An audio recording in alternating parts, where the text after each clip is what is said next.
కోటప్ప కొండకు వస్తానని మొక్కుకున్నా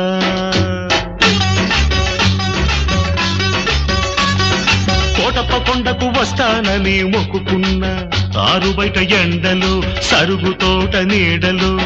కన్నపిల్ల కనిపిస్తే కన్ను కన్ను కలిపేస్తే 101 టెంకాయ కొడతానని కోటప్ప కొండకు వస్తానని మొక్కుకున్నా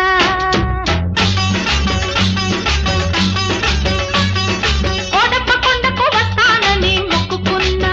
ఆరు బయట ఎండలో సరుగు తోట నీడలో బుచ్చిబాబు కనిపిస్తే నా కోసం పడి చస్తే 101 టెంకాయ కొడతానని కోటప్ప కొండకు వస్తానని మొక్కుకున్నా ఆహా